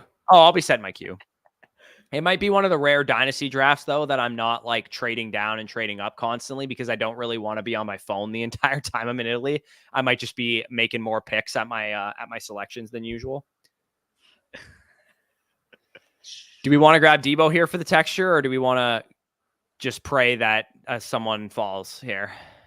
I'm not going to say it. Yeah, we're going to pray that someone falls. We're taking Saquon here. We got to take Saquon. It's too juicy, man. Bro, you're the Saquon guy, but I still have him fucking higher than this. What the hell? 2.8? This feels like 2 years ago. Yeah, dude. Saquon Barkley at the 2.8. Let me go look actually. I have him at 10, bro. I'm at 10 in my rankings. So 208 at 20th overall pick feels pretty damn good. Like I have him over AJ Brown and Garrett Wilson, who went in the first round. Well, I mean, you guys know I'm anti-running back. I have Saquon 14th overall. Like,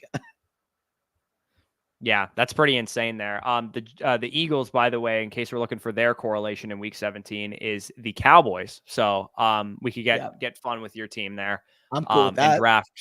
I mean, CeeDee Lamb's the only guy I care about on this roster. But Doc and Ferg. Ferguson's maybe the next one. Yeah, Doc Ferg. Also, what are we thinking with the Cowboys running back situation? Like, are we drafting? Because like, if it's gonna be just Zeke and they're both values, they're gonna be good values at this point in time. Yeah, I mean, like the only way I would see it is if like a Dameon Pierce got traded and like they were. What about like Kareem Hunt? He's unsigned right now. He doesn't really move the needle. If you're like, you would rather just stick with what you have at that point because he's basically just Zeke at this point. Pretty much. By the way, the guy at 1 got McCaffrey with the Dolphins correlation. Oh, yeah, we hammer Laporta. They play right. Is it Dolphins Niners? You said. I thought it was Dolphins. It is Dolphins and Browns. It's Lions Niners. It's Lions Niners. Yeah. Okay, I thought you said Dolphins Niners. My bad. No, sorry. We take Laporta here, right? Go with St. Brown. Yeah. We have to. And I mean, for what it's worth, Brock's been talking about this, but the Lions play 14 of their 17 games in a dome. Yeah, that's an interesting little nug there too. And I'm pretty sure the Lions don't play the Eagles. Actually, never mind. Scratch that because the Cowboys play the Lions. The Lions play the Bills and the Bears in week 15 and 16, if that's what you were wondering. No, just on the season as a whole. I know the Cowboys play the Lions, so they won't play the Lions because it's first in the division. Yeah. Subtle flex. Bit of a subtle flex there. I'm okay with Laporta and Kelsey going this high as long as they're going close together. When Laporta goes way higher than Kelsey, I think he's a little bit overvalued. Yeah, I mean, they're more like, in my opinion, they're more 3-4 turn value, but knowing that we have a Monra, I like just taking the Lions offense. I know you don't like David Montgomery, but if he falls a little bit of value, I think he makes sense with this team too, potentially. Yeah. I mean, I hate Jameson Williams as much as the next guy, but he also makes sense at certain points. Yeah, I mean, they signed someone as their 3, no? Or am I tripping? Or did they draft one? They didn't sign anybody. They lost Josh Reynolds too. So I mean, know Jameson Williams should have theoretically a bigger role than usual. Who'd they bring in? Oh, it was Traquan Smith, which is nothing. Never mind. Yeah. Do we have any Niners that we can? I guess we can grab Kittle, but we already have Laporta. I mean, I'm cool with it if it falls at value and just being done at tight end. Yeah, we could grab Purdy as our other quarterback. We could grab Pearsall, Garendo. Yeah, put the Niners. I'm down for a scroll the F down. Jacob Cowing in round 18 too. I'm cool with that. Yeah, and in terms of Lions, like, hear me out. You know what's a pretty fun line too, and it's like a hedge against the JMO ADP, is taking Khalif Raymond in like the last round. Yeah. What's Raymond's ADP, Spicy? Can you check it? Khalif Raymond? I would imagine it's undrafted. Right. Like it has to be, right? Yeah, 215. Raymond. Yeah, 215. Last round, and that's literally a hedge against Jameson Williams because all the information we have right now is he's not a good player and he's being drafted like he is. Yeah, I think people are just the thing with Jameson Williams, it's kind of easy to get there. He was a top 15 NFL draft pick. He's kind of had some up and down issues throughout this point in his career. Some of them controllable, some of them not controllable, the ACL tear, the gambling, all that kind of bullshit. But if he does walk into Josh Reynolds' role in terms of snap share, like 95% of the snaps and routes, it's possible Jameson Williams is a lot better than people think this year. It's just, I don't know, when you see 2 years of a guy not really being productive early on in his career, it's like I wouldn't really bet on that player becoming a superstar. Do you still believe in the flashes you've seen, and did you love the prospect? And I didn't really love the prospect to begin with. When the players tell you how good they are, sometimes you just got to listen to them, to be honest. Yeah, and for what it's worth, this is best ball. I mean, Jameson Williams could be a good best ball pick in round 10 if he has 6 long touchdowns this year and does nothing else. Yeah, no, 100%. And best ball is a viable pick. Again, do I love the ADP? No, but I understand where people get there, right? And like if you're taking Jameson Williams in your redraft league, though, I kind of have an issue. Yeah, I think he'll go lower in redraft, though. Like he's probably a 13th, 14th round dart throw in redraft leagues, which I'd be fine with at that point, taking the shot on him. For sure. What do we want to grab? I think Trav is pretty nice here. But I also like Higgins if we don't want to fall behind at wide receiver. That's where I'm thinking. Or if we want to go for the spike, we could. You said the Browns. Do we low-key want to grab Mahomes and hope Pacheco falls back to us? I can't. I want to get a receiver. I'm not going to lie. I would say Higgins or Cooper. The Browns do play the Dolphins week 17. The Bengals do play the Broncos. Let's grab Higgins. I have Higgins like a lot higher than Higgins. This. Fair. I also do like Cooper. Yeah, I like Cooper too, but like, does it feel disgusting to you that I just took T. Higgins over Patrick Mahomes, or is it just me? I feel like I need a shower after that. Like, and not that I like T. Higgins is a great player, but like Patrick Mahomes is like a sure thing, like an absolute sure thing. Who's available? Jacobs 42. That's insane. Let's see what Giga Chad's rolling with here. I want to see what his team looks like with that Mahomes pick. Probably Lamb and Evans and Diggs. Yeah, it's a nice looking squad. Diggs early though. The 27. Do we want to go bully tight end if Kittle starts to slide a little bit? 100%. Cool. We need the week 17 correlation, and having Kittle and Laporta might be a sneaky way to get unique in that week 17 game. Can you also get Jared Goff in the queue, Spicy? Yeah. Also, he keeps saying we're going to give him a heart attack because we're waiting until like 5 seconds before we actually make our decision. So when we get on the clock here, let's make the decision within 10. By the way, if an individual falls, we're taking the falling value, right? Absolutely. He won't yeah. because Giga Chad, but yeah. Giga Chad's probably going to pick him. We also could go actually, I was going to say we could go bully with McBride too, but he just went.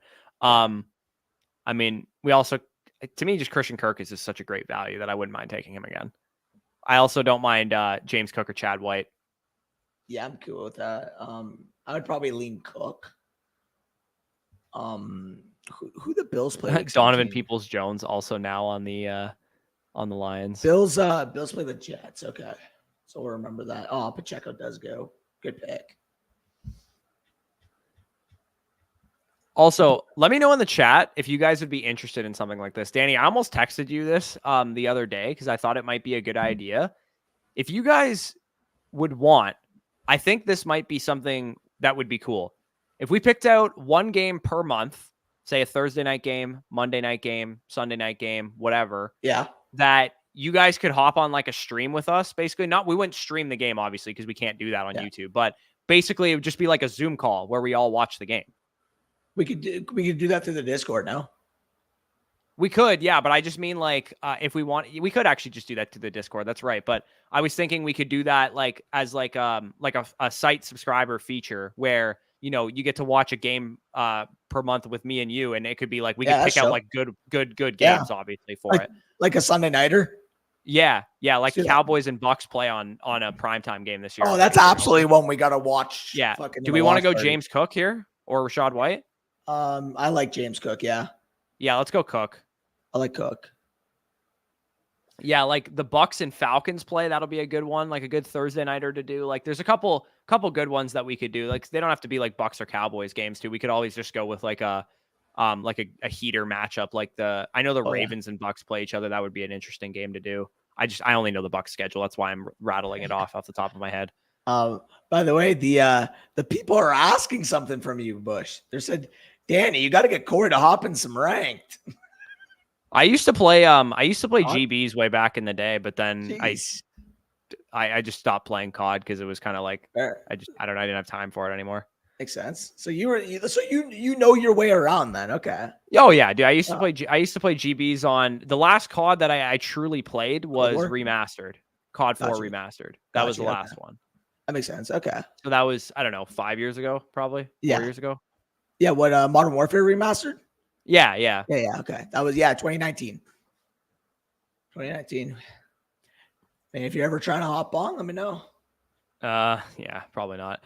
Barkley or DJ Moore, 12 teams start 8. Probably. I would totally need to know the context of your team because I would say DJ Moore in a vacuum I would prefer, but if you're a competitive roster in need of running back help, I'm fine going Barkley there. Especially the way you signify start 8, it sounds to me you're probably good at wide receiver, and you're probably wondering if it's a fine price to give more for a ham or running back. If that's the context of your team where you're good at wide receivers and you want a running back, I'm cool with that move.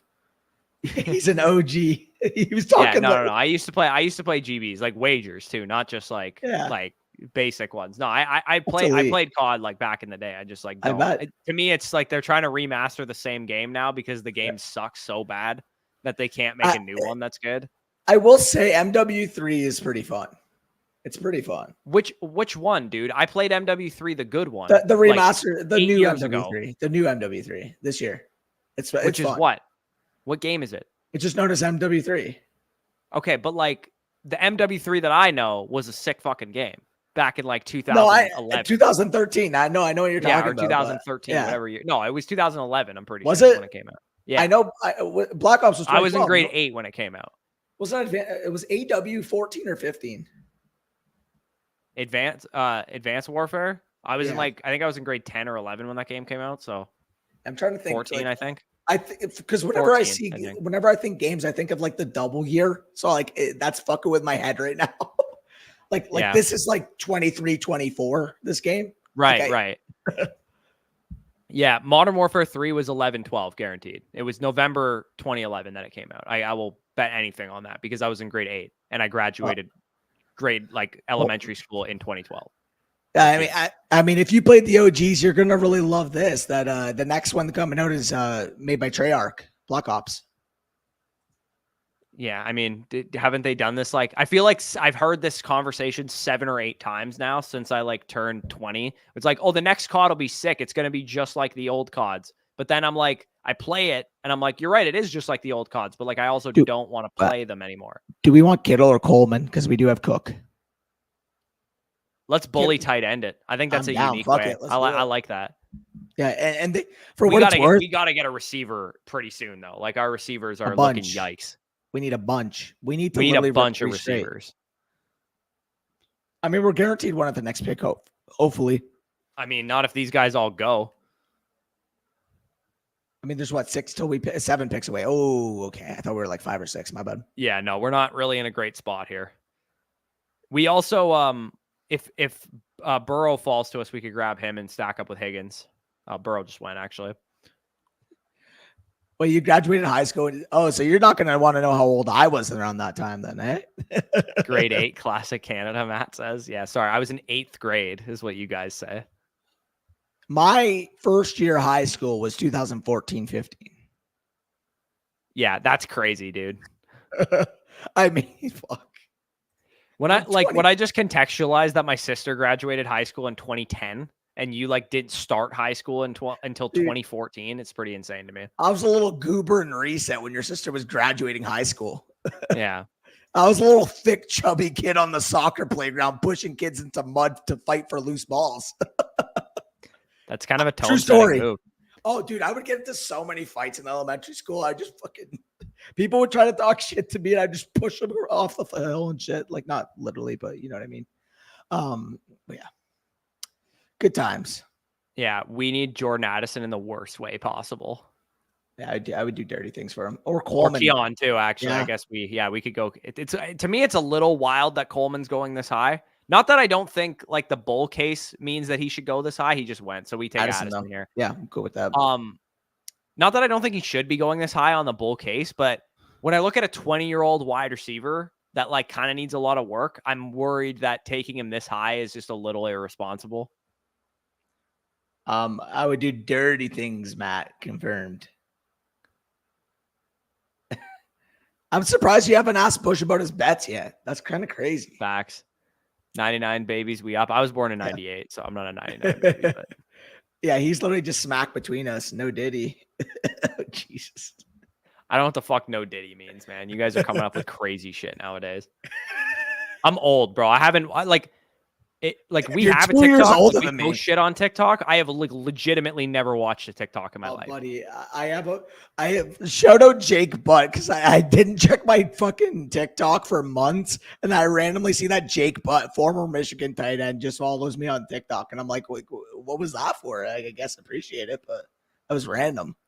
That's wild. Also, Spicy hitting I didn't start high school until 2015. That's crazy, bro. You're younger than me, Spicy? I didn't even know that. Damn, we're youngins, even though I literally just turned 24 in March. That is still young as shit because there's probably a couple people listening to this that are like in their 40s or 30s. They're being like, dude, shut up. You're 24. I mean, I had just turned 20 when we started the channel, so I do feel a lot older. Yeah, that's true. I remember my Twitter bio used to be I'm undraftable because my breakout age was 22 because that's when we started the channel. Literally, though. That was the big Rugs days. Holy Christ. Dude, breakout age was just fucking wild back in the day. Dude, every time you ask someone, why do you like this prospect? Well, they had a good breakout age. Also, shout out to Brizzleton being 30. It is actually my brother's 30th birthday today, too. Hey. So shout out to my brother Nick. His birthday's today. Shout out Big Bushlin. Yeah. Let's go. We need we need 7-12 Romeo Dubs. That's insane. That's actually insane. Why is Romeo Dubs going within 7 picks of Jordan Addison? Yeah, that's wild. That's Ramondre Stevenson and Romeo Dubs going in back-to-back picks is pretty fucking insane. Yeah, what the hell? I mean, for needing wide receivers, we kind of love seeing the green just run off there. Yeah. Also, if you guys have Dynasty questions, feel free to fire them in the chat because like when we do Dynasty live streams, we can't keep up with the amount of questions we have. So this is a peak time to get get your questions answered. Dak. Why are we taking Dak? Oh, because we have Barkley. Yeah. We can't stack him with anybody. Cooks, Tolbert. Ugh. It's gross, but it's correlation. I don't know. What do you think? I just don't like anybody else on the board. I like Mostert here. I'm just worried that fucking Jalen Wright might. Pollard, Mostert, Warren. I think those guys are all fine. I'll let you make the call then. I would say Dak because I don't like any of those names. But let's go give him Dak. I'm not going to draft him a whole lot. Fair enough. You should. I shouldn't. This is the dirt nap Cowboys year. We're not going to get into it again, but this is the year that the Cowboys take a dirt nap, so I'm not going to be drafting him a whole lot. Hey, drafting a guy who finished top 4 last year at quarterback 9 seems like pretty good value to me. Oh, Spicy, do you want to keep specifically Goff in the queue? Yeah. Maybe not Purdy. We probably won't be taking him, but Goff specifically needs to probably stay in the queue. Probably. Yeah, and can you get Cooks and Tolbert in there just in case we miss on I guess we have Kittle and Laporta. We're not going to take Ferguson, but it'd probably be one of those Cowboys receivers then. Yeah. Even if it's a small how far down do Zeke and Dowdle go? 11, 12 area, I believe. They might have gone up in ADP though since last I saw. Can you search that? Spicy? Search Dallas. Zeke goes 127, Dowdle 141. Yeah, so round 11. Star both of those guys just so we have them. That's good value, to be honest. Yeah, it's not bad. I want Sutton in the worst way possible here. Yeah, facts. That'd be nice. Our receiver core is horrid right now. Yeah, awful. We're gonna need to build out. People would have a 9 wide receiver build, I think. People could have argued with us to take James. Actually, Jameson Williams went before. Jameson Williams went 1 pick before us, actually. Oh. I mean, I would have even said in the 8th round that felt gross. That's disgusting, bro. Can't we take a Jameson Williams in the 8th round? Oh, you bastard, Giga Chad. He just Giga Chadded us.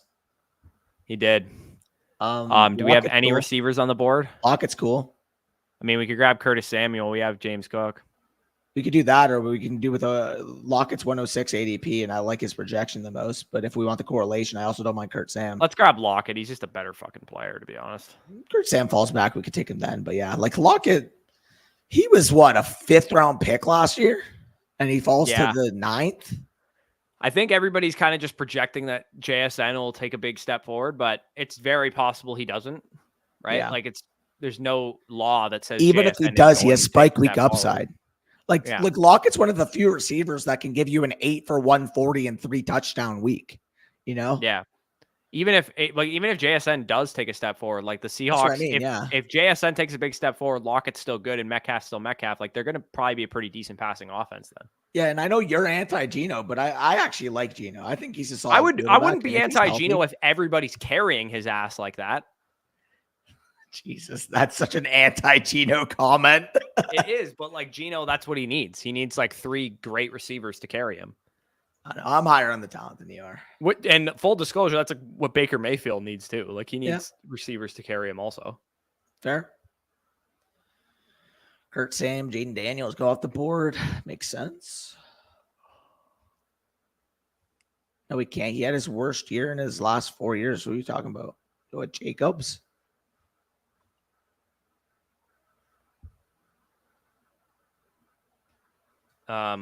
Matt said Nico for Trey Benson. Thoughts? Nico by a country mile in Dynasty, if that's what you're referring to. Yeah, Nico was. And also Jerome Ford just thoughts on Jerome Ford in general. He's a fine handcuff to Nick Chubb. Maybe an early season play if Chubb isn't ready, but I think Chubb will be ready to go for week 1, to be honest. Yeah, I agree. Chubb. I got Chase in a 3rd for 108 and 110. How'd you get him to throw a 3rd into that is my question. Fleece this ass. How did you get Chase plus for 110 and 108? I did see that guy offering me. If you told me I got Chase and a 3rd for 108, 110, and a 25 first, that sounds about right. Dude, how did this go? Did you offer him, or did he offer you 108, 110? And you're like, you know what? If you throw in that 3rd, I will give you these 2 draft picks. Yeah, literally. I got offered T. Higgins for Brian Thomas today on a competitive team. Should I take it? I have Higgins over Thomas. I prefer Brian especially Thomas. if you're a competitive team. I have Brian Thomas straight up higher. I can't do it. On a competitive team, you'd still do that? Substitute his name for Xavier Worthy because that's where I have Brian Thomas ranked. Are you taking? Yeah, then I would take Xavier Worthy, but it wouldn't be by much. Like I have Higgins and I Worthy agree. back to back. No, I agree, but it's like, and on a competitive team, I would take Higgins probably. You can always wait to do that move, man. Yeah, that's fair. That's kind of where I'm at. Kept the 101. Dude, how the hell did you have the 106 and 101 and you were able to trade for Chase and this guy didn't think to counter? Yeah, give me 106 and 108. Did you see what the guy's initial offer was? You see what his initial offer was? The guy wanted the 106 and 2 for Diggs, and he ends up getting that for Chase. All right. Like, sometimes people are Jamar Chase, man. Sometimes he just gets so much unnecessary hate for being like banged up. By the way, that's a fair price to pay, I would say, Chan. Yeah, that's exactly what he's worth, in my opinion. Yeah. Like 111 to 203 range is about what he should go for. Damon's got me intrigued here. He says, not throwing shade on you guys, but a real question. I'm awaiting this question here. Is he referring to chat with some of the trades? Maybe. I don't know. Maybe he's referring to us. Let us know. He's talking about Lockett had his worst year in the last 4 years. Why did y'all take... Oh, wait. Why did y'all take Likely before Kraft last draft when the standalone upside for either players absolutely seems to be Kraft? I think Likely would have fallen. Likely actually had a higher ADP, and when the guy took Kraft, he took him 20 plus picks ahead of ADP. So we were hoping we could get both. That was the and also there. Goff just got fucking mega sniped on us right now. No way. Thank God. Nick Chubb is the pick here, right? Yeah, I mean we got to go Purdy next soon. No. Yeah. Purdy gone. Purdy's gone. Oh my God. We'll take Chubb here and figure out quarterback later, I guess. Now, what is Benny's doing? Did he? Oh, that's the same guy that sniped us on JMO. Great. Nice team, dumbass. Horrid. Yeah. Horrid. Yeah, interesting build by him. Sorry. But yeah, Damon, you're right. I mean, in a vacuum, I would rather have Kraft than Likely. We just like quite confident we would get both. Yeah, literally. If we knew it was a this or that, we would have taken Kraft. Who's your favorite late round pick, 17th or 18th round? For me, like Spicy, scroll down to the ADP real quick. Just go down to like the 180s or 190s. Late round. Yeah, I mean, Javon Baker's definitely interesting for the rookie receiver upside there. If you scroll, I mean, we got JJ in the last round. Tyrone Tracy. Yeah, I really like Audric Estime goes like pretty much Demario Douglas in most drafts. Wait, Demario Douglas is still only a pick 190 ADP. I mean, Tucker Kraft, who we just talked about, is a great tight end to grab late as well. I don't mind Dameon Pierce. I don't mind a lot of guys that are going in that range, to be honest. What running back did we just take? We just took Nick Chubb. Oh, okay, that's fair. Okay. I was going to say, because I noticed both the Cowboys were in our queue. AD Mitchell would be ideal here. Yeah. If he falls to us. We need a wide receiver bad. We need AD Mitchell or Brandon Cooks. I would take Mitchell. Yeah, Xavier Legette is still available later on too. I wouldn't mind stacking up some rooks here because we're going to need some upside. By the way, I would take AD Mitchell first, but I'm saying if either fall is good for us. Hopefully this guy, he needs a running back or anything. But there goes Palmer too. Jesus, man. Give me Do we take Zeke here? Cooks and close out our running back core. We need wide receiver bad, bro. Right, but we can stop at 4 RBs potentially, and then just build 9 wide out. Dak, bro. I like the wide receiver because we could always just go Dowdle after. All right, yeah, let's grab Cooks here. Like if we don't take Cooks, we're so fucked at wide receiver. Yeah, we're probably fucked. Star Gabe Davis and Dotson too, because I think those guys are decent options. Same with Legette. Yeah. Josh Downs is not bad either. Dante Wicks, Xavier Legette. Yeah, we need another receiver here bad because we're just like really low at receiver. I feel confident we can build out a 5 RB core with like 2 more decent guys. Agreed. Like if we can get a wide receiver that 140 pick and Dowdle slips a couple picks and falls back to us at that next turn, that would be nice. Yeah.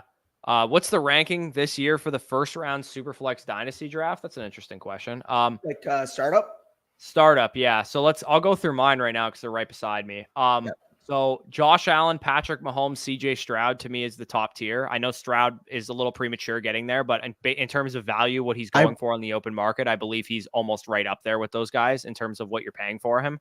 I personally would like the way I agree with the market's like pretty set Stroud over the other quarterbacks, but for how I would rank it, he would be closer to Jackson and Hurts at 4-5 for me than he is at the 1-2. He is for me, but just based on what I've seen from him agree. on the market value, I'm kind of putting him up into that tier. So I have it Allen, Mahomes, Stroud. Then I have Hurts, Jackson, Caleb, Burrow, and Herbert in that next tier of quarterbacks. And then in the same tier, just at different position, would be Chase, Lamb, Jefferson, Marvin, closing out my top 12 overall Superflex. I have the exact same 12 names, but in a different order. So the top 5 is set there. Allen, Mahomes, Stroud, Jackson, Hurts, that order for me. 6 through 8 for me would then be the top 3 wide receivers with Lamb, Chase, Jefferson. 9, 10, Caleb Williams, Justin Herbert. 11, 12, Marvin, then Burrow. Yeah, I think you're a little low on Burrow. To me, I would definitely have him over Herbert, especially. Like if I'm fine having him a little lower than the receivers, but I would definitely have him over Herbert personally. The closest thing I would do would be raising Marv up. It's just for me, given the age, given just what I think of Herbert as a quarterback, is kind of where I'm at. It's a year difference. I don't care about the age between Burrow and 2 Herbert. years now. It's totally insignificant. No, it is not. It's 1 year. He's 26.2 years old versus 27.4 years old. It's 1 year. I don't care. 1997. Oh, sorry. It's Burrow on our thing that pulls from sleepers. 27.4 years old for Joe Burrow. 26.2 years old for Justin Herbert is what it says. So Herbert just turned 26 and Burrow's going to turn 28 this year. It's a year and 2 months difference. Sure. Okay. At quarterback, that is completely I agree. Negligible. I don't care. I just view Herbert from a talent perspective, just higher. Okay, but Burrow has outscored him in like 3 straight seasons when he's been healthy. And that's fair. I don't know. Maybe I has better receivers and passes the ball more. Maybe I just got to lower Herbert then, which I don't want. I think you just have to. I think you're just too low on Burrow. For some reason, you keep seeing Burrow as this old quarterback. He's 27 years old, dude. He's literally the same age as Lamar. He's younger than Mahomes and younger than Josh Allen. I just view his production similar to Dak. And Dak. Anyways, we're on the board here, real quick. Just pause real quick. No. I will move Marv above Herbert though. With that being said, what do we need? Wide receiver or running back? Did we get sniped across the board? Want to grab Jalen Wright again, just as a riser pick? Yeah, I'm good with that. Yeah, just grab him. The board is just all tight ends and fucking quarterbacks right now. That none of which we don't like. We can't use any of them really. We don't have any Chargers. What are we built right now? 1-4-5-2. What's up? What are we right now? 1-4-5-2. I think so. Yeah. If you want to go to the team spicy, I just want to see what we got here. 1-4-5-2. Okay, so we're going to need to pound some wide receivers back. Yeah. What other correlation can we build with a quarterback? Because we only have one and it's Dak, so we probably need to 3-build this. Yeah. Should we backdoor Drake May? We could grab Drake May. Do we want to do a 2 QB build with those guys though? Because Drake may not start the whole season. I mean, we have Addison, so we could grab May and McCarthy. Yeah, let's do that. I would rather do that because Dak's like your steady guy early season, and then you got the young rookies too. I like that. Yeah, that's not a bad idea. Yeah, so put May and McCarthy. Start Chandler too. Yeah, at running back. Oh, he just went. Never mind. We always get sniped on him. Yeah, we could grab. I mean, May is a cheap stack. We can grab Baker and shit later. Baker and Douglas. I definitely here? want Douglas here. What's his ADP? Yeah, let's do that. Way higher than Polk's. Yeah. Or no. I know. I just said in relation to where our pick was. Let's go with Polk. I wasn't sure if we were just reaching heavy, but it's only 4 picks. Yeah. Let's go with that.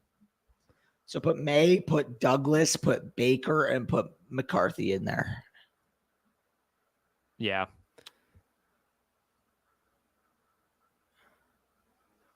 I have an offer in my inbox right now. Let me know what you think of this. I got a team, my Get Faded team, the team that I just traded for Kyler with, the one that I sold ARSB for Tank Dell, the 111 and all that shit that I got. I ended up getting Xavier Worthy in the rookie draft at 111, so I felt pretty good about that. My rookie draft ended. What did I actually end up coming away with? I want to look at the board. It was my final rookie draft. So I'm going to do, me and Danny are both going to do videos this week, basically outlining what we did with all of our rookie picks and all the trades that we made throughout rookie drafts and that kind of thing. I ended up walking out of this rookie draft with Xavier Worthy at 111, Jalen Polk at 210, Jalen McMillan at 308.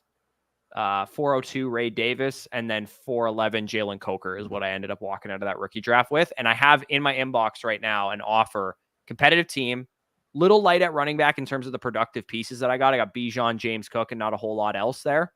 Yeah. I got offered Joe Mixon for my 210, which I took Jalen Polk at. So he offered that to me after. You said you needed a running back? Yeah. And you're competing? Yeah. That's solid value. I'm not going to lie. I know it is solid value. That's why I'm thinking. So he actually wants Madison too, but I don't like Madison's worthless. So I don't really give a fuck. Sure.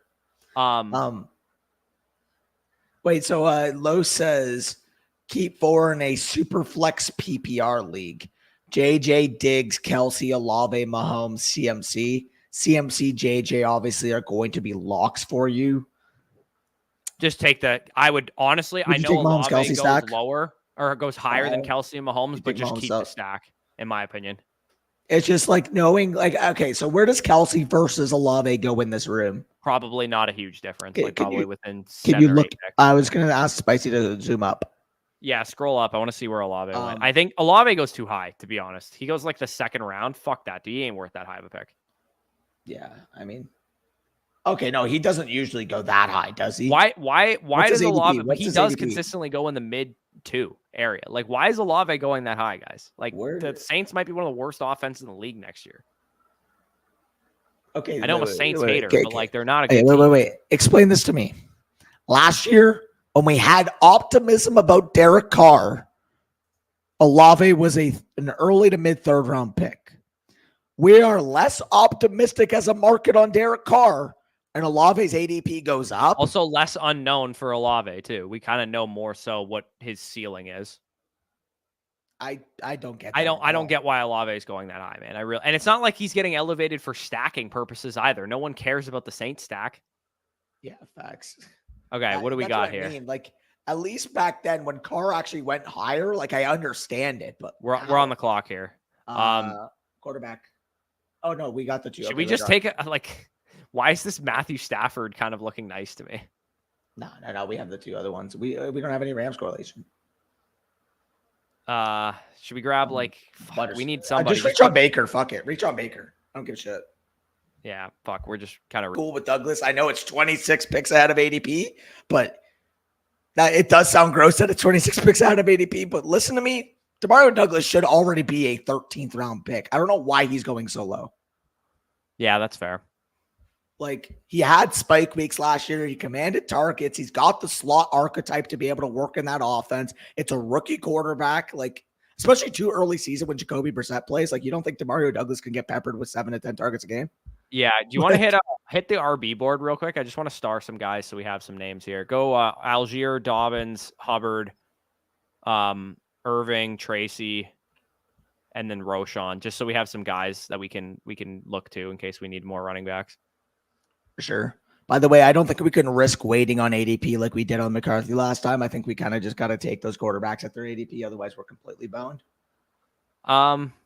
I mean, I'm okay waiting on one of them, like, because I'm cool. Sure. We need both of them though, right? We do, but like, I mean, we could take Geno too. We have Lockett. Do we have any other Seattle? Dude, if Stafford falls here, bro, like, he's like 35 picks past ADP. Are there any Rams we could backdoor him with? Any? Like, who's the 3rd wide receiver now? Demarcus Robinson. Dude, that's like for a guy that I feel pretty confident is going to put up points, man. I think we should just take Stafford. And then just whatever other quarterback falls to us in the 18th we take. There's 2 ways to get unique, with the stacking at ADP value or with just complete fallers. And not a lot of people will get 15th round Stafford. I'll take Stafford here, dude. He's too good of a quarterback to be going this low. Yeah, I can write off on that. Yeah, we could take D-Rob at some point if we want to just have one stacking option with him. But yeah, I think wait till round 18. If McCarthy or May are there, we take them then. Yeah, sounds good. Let's see, we go back here. What else do we got? We got, looking at the fucking things here. Boys, I'm in a startup draft and need advice. I'm looking for a running back 4. Kenneth Walker, Swifty, Montgomery. Who should I take next? Ford, Roschon, Bigsby, or okay, so he already has Kenneth Walker, Swift, and Montgomery. Ford, Roschon, Bigsby, or Khalil Herbert? Ford, Roschon. Probably Ford or Roschon, I would say. Ford. Yeah. You already have Swift. There's no need to handcuff yourself. Just take Jerome Ford. The reason why you go forward is because that's the bet against Nick Chubb getting back to speed. Yeah. Yeah. And like if you take Roschon, you're kind of just handcuffing yourself. And you could always take Herbert later if you want to do that. Like, because we're not even sure he's the handcuff. Yeah. For sure. That's the upside play for sure. Yeah. Muth, Tracy, and Lauby for Franklin and Mayer. I'll just take Franklin and Mayer there, to be honest. Yeah. It's kind of a gross deal, though. I would take a Mayer, like Moose slightly over Mayer, but it's not a needle moving trade. And I'd rather Franklin than everyone else in this deal, to be honest. So it's the type of trade where if someone sent it to my inbox, even if it's probably I'm getting the better side, I'm just declining because I don't want to think hard about it. Like, I'm not gonna lie, it's just not relevant enough for me to actually like. Franklin's the one guy I'll disagree on that with. Fair, but like if you got that in your inbox, like would you be like, whatever? Like I guess. Yeah. Oh, I would absolutely, dude. Tracy and Lauby were probably picked up as UDFAs. Yeah, fair. I mean, like I guess like if you're competing though, do you want to go to Mayer, who's like gonna get probably 30% of the snaps behind Bowers this year? Maybe. I don't know. Muth isn't moving the needle for me anyways, so. No, that's fair. Fuck, I don't know. It's just a gross deal overall. Like, again, Franklin's the best piece in the deal, and we're also just talking about a 4th-round rookie receiver. Olave is tied to Derek Carr. No Derek Carr target should be drafted before round 5. Yeah, can we? I just want to scroll up to the board really fast before we're on the clock again. Go to like a round 5 receiver, Spicy. Anybody in round 5? I just want to see. Do they like just common sense project better? Like Christian Kirk. Perfect example. Common sense wise, does he project better in his offense catching passes from Trevor Lawrence than Chris Olave? Christian Kirk? Again, don't think too hard about it. Common sense wise, does he project better? I mean, not thinking too hard. Better offense, slightly less target commander, but a way better quarterback. Like it's not like, again, Olave's the better player. He's more explosive. He's probably going to do more on his own. But like, dude, Christian Kirk projects better. If I would probably say Olave for me is more like a mid to late 3rd. Kirk for me is more like a mid 4th. So the fact that they're both pushed up and pushed down respectively around to the 2nd and 5th makes one a screaming value and one a big reach. You know what I mean? We're getting a Jacalen share here. Sure, at this fucking point. You're not going to get any on your own, so you got to get them when you're with me. Hey, I'm cool with it when it's 19 after ADP. Like, if we're going to do it, this is the type of area we do it. Now, with that being said, we are absolutely fucking done at running back. We are done. Yeah, we are done. We got a pretty fragile looking running back core in terms of the guys that get Robinson in the queue. Yeah, Demarcus Robinson in the queue as well. Yeah. Do we want to go? Do we want to punt Drake to the last round? Yeah, we kind of have to with this. Yeah, we have him double stacked though. Like it might be more important. Like I'd almost rather eat a naked Stafford than pause. Clip that. Yeah, we gotta stop with that. Drake May double stack. We might have to secure him first, I think. Hey, yo, you just had a me level AO moment. Yeah, that was bad. Oh man. Anyways, also, Truck, get out of here, dude. I don't care if Andy Reid's calling the Saints offense, but they have fucking Derek Carr. I like literally don't care. They're gonna suck this year. Derek Carr. Dennis Allen's gonna get fired by week 7. Everybody's hopping in on it now. Thomas says 1 quarterback, 12 team, start 8-0, tight end premium rebuilding. Justin Herbert, Bijan, Achane, Marvin Harrison, Achane, a 2025 late first for Odunze. Achane plus a late first for Odunze? Is that what the offer is? Yeah, hold on. We're on the clock here. Do we want to grab Drake? We should grab Drake first, I think. Is anybody going to snipe us on Drake? Like, are you going to lose sleep if you miss out on Demarcus Robinson? Yeah, that's a good point. Take Drake. Worst case scenario, we take what is Ben Skowronek still on the team? Did he get cut? No, I think he got traded for like a 7th rounder to the Texans, right? don't even know how to spell his names. Yeah, Texans. Yep. Yeah. Who else is even on the Rams roster? We just get him with a gross Tutu Atwell's there. Oh yeah, good call. He's actually. Should we scroll the F down for Tutu Atwell instead of even taking Robinson? I mean, if Robinson's there, I'll take Robinson because we're also getting ADP value. If he goes, though, I'm cool with just settling on. Right, but if you think about it, Tutu Atwell's like going undrafted most of the time. Do you feel confident that Demarcus Robinson will start over Tutu Atwell? I don't feel confident either way, but I'm more confident. Right, but then why not take the guy who goes undrafted most of the time? But like I was going to say, I'm more confident in D-Rob. But if you view them on an even spectrum, then go nuts. I view them pretty evenly, to be honest. Like Demarcus Robinson was like a half-decent best ball pick last year. He had some big weeks. So was Robinson, though. Robinson was really good at the end of the season. He was like a wide receiver 3 down the stretch. I mean, he's back. Like, dude, his last 4 games, 10 targets, 3 targets, 6 targets, 10 targets. Like, he was getting 86+% of the snaps. He goes anyway, so we're not going to get him. $4 million deal with the Rams this offseason. We're not going to get him anyways. He just went. But, like, yeah, that's a good conversation. Well, we get Tutu Atwell anyways. I'm good with that. Okay, sorry, I'm having a hard time reading this trade.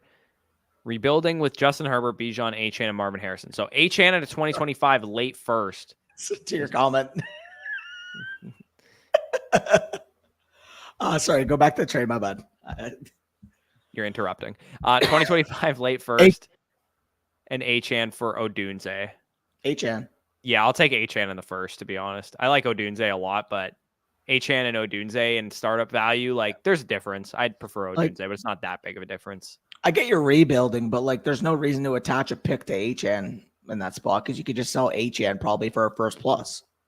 Yeah. Like, yeah, I prefer Odunze, but not a first on top. That's how I feel about it as well. Yeah, Neil summed it up well. Yeah, if you can do a two, I'm smashing it. I think that's probably fine as well. What's good? What's going on, Lennox? What's good, brother? Hey, wait. Hey, Lennox, bro. I was talking about you with the DMs about it, but big green wall, eh? Shout out. He's a big face fan. I don't know anything about green walls. Optic broke the curse. That's all. When would you eat Stafford not naked? Facts. Amen, yo. Let's go. I know my voice is actually cooked, I'm afraid. Dude, I can't believe that the Saints are just like okay going into the season with Derek Carr. Colbert? Like, but that was our last pick. Fuck them. They're like, oh yeah, like we have Derek Carr, we good, bro. Like we good. Like, also, you know what I just realized that we kind of trolled on? What? We did have Dak. We could have double stacked him and got Jalen Tolbert too. I'm not gonna lose sleep on that one. I'm not going to either, but like it did. Yeah, Jalen Tolbert would have been maybe interesting instead of Tutu Atwell. I think Tolbert has a better chance of starting potentially. I think he's going to be the day 1X. Yeah, that's gross. You guys suck. He was better than Gallup last year, to be fair. Like he was actually not bad. How we can't be talking about your team as a legitimate Super Bowl contender with Jalen Tolbert as their starting X receiver, right? I mean, last bunch of games he was okay. It was basically a wide receiver core by committee. But like your starting X receiver should be better than okay if you expect to be a playoff team. We're not. Gallup was one of the worst receivers per separation last year. Like, he was bad. He was bad. And they were still the number 1 scoring offense in the league. Rattler week 7 gonna hit like crack. Facts. Josh says 12 team super flex start 10 half PPR coming out of rebuild. Team is Mahomes, Stroud, and Cousins at quarterback. Neighbors DJ Moore, Tank Dell, Rice, etc. at wide receiver. Cousins, Musgrave 2024 fourth for Kittle, Lockett, and a third. So you're sending Cousins, Musgrave, and a fourth for Kittle, Lockett, and a third. Yeah, coming out of a rebuild, I just want Kittle there, to be honest. So I'll take I'll take that side. Agreed. What should I do with Cooper Kupp? I mean, nothing right now. In Dynasty, he's almost unsellable because nobody wants him. Right now, he is. Like, you got to wait till season. Like, maybe he puts up a couple wide receiver 1, like top 12 weeks, and then at that point, you can sell him. Right now, you ain't fucking getting anything. You're not even getting a first for him on the market. I bet you could probably get that if he shows the level of Cooper Kupp upside before the injuries. Yeah, I feel you. I love the. That was fun. It was funny. Was that during a startup draft or was that during a best ball draft? It was after the startup draft, but right. I'm not going to lie. We were talking about it. My voice is not in a fucking health state to do that. Yeah. Oh, Um, Josh, if you already have Andrews at tight end, I probably wouldn't be too keen on trading for Kittle then. But yeah, I would be okay selling off Cousins for a younger quarterback. Like maybe this won't be possible in your league, but I was able to sell Cousins in a 2 for Levis in a 3. Like if you get a younger third quarterback than Cousins, I would rather do that than what you're doing right now. But yeah, Keenan Allen, Mike, like anybody that is old is hard to sell this time oh of yeah, year because everybody's obsessed with young players. You're gonna probably have to wait till August, September to sell players like that. So, one last time, because a yeah. lot of people probably weren't in here when I mentioned it. Of course, sponsor of today's stream is Underdog Fantasy. You guys know Underdog. You can do best ball drafts in all of these states here, in every province. In addition to this, outside of Ontario, which is the fucking dog shit province that me and Danny live in. You can do Underdog best ball drafts. We just did a best ball mania draft. Hopefully it's the $1.5 million ticket. And when you sign up using the promo code FSC, you get a special pick'em, which tonight is this Jason Tatum, or tomorrow night, sorry, is this Jason Tatum higher than half a point boosted there. And then you also get up to $250 in first-time deposit bonuses, as well as you'll get both of our draft guides for free, which I've already mentioned on numerous occasions. You get our Dynasty draft guide, which is live right now. You get our film breakdowns, which are also live right now. And then once our redraft guide comes out, you'll also get that for using our promo code in the year 2024. And of course, we do a lot of other stuff here over on Flock Fantasy. If you guys are Dynasty players, that's what you want to be checking out. And again, we are hitting up this pick'em entry if anybody wants to tail it tonight. Canucks and Oilers, we're obviously Canadian. We love our hockey. Connor McDavid higher than 0.5 assists. We have Zach Hyman higher 9.55 fantasy points. Tyler Myers higher than 2.0 block shots. If you guys want to tail that, feel free. All these discounts are done, but that was the discounted one that we got there on McDavid. So appreciate you guys for joining us again. Really appreciate it. We got Spicy in the backseat, giving him a shout out at the end here. I was just Danny's gonna about to give his shout out to Champs. Of course, has to get it in while I was closing it out. Hey, we gotta hope that the ring remains in Dallas. I'll try to, man, but fuck, it's a journey, man. Texas is a pretty far time, but that would also obviously be a dream. That'd be a lot of fun. All right. So appreciate you, Spicy, for letting us draft here. Obviously, we're in Ontario, so we're kind of ghost drafting through you. But yeah, Canucks Oilers game 7 about to be crazy tonight. Going to be a pretty good one. So yeah, appreciate you guys for joining us. I know the Timberwolves game went berserk last night. Everybody was freaking out on Twitter about that. Bro, between that, because again, thankfully I hedged with T-Wolves plus 300 to win the West, or it was plus 400. Sorry, I ended up making a little hedge bet. But I had so much riding. I had a plus 1,200 Nuggets finals ticket, and I had a plus 400 T-Wolves to get eliminated second round ticket when the series was 2-0 Minnesota. That, and I was telling you off stream, Bush, but if any of you guys bet golf or watch golf, I got a Bryson DeChambeau outright win plus 3,600 ticket, and he finished second and 1 stroke off of first. Tough. That's a tough scene. That is Plus an absolutely tough scene. Neil looks like he's got one last question. He says, how do I submit for Dynasty Decisions again? Link down below in the description of all of our videos. This one has the fill out this Google form here to link your team to Dynasty Decisions. Of course, our Flock Fantasy site subscribers skip the line on those. We will be doing a Dynasty Decisions episode either tomorrow, the next day, somewhere around there. We will have an episode coming out this week. I'm leaving for Italy on Sunday, so we're trying to hammer out some videos this week. But again, if you enjoyed the stream, leave a like, subscribe, all that good stuff. Check out Underdog, promo code FSC as always. But yeah, with that being said, peace out. We'll talk to you soon.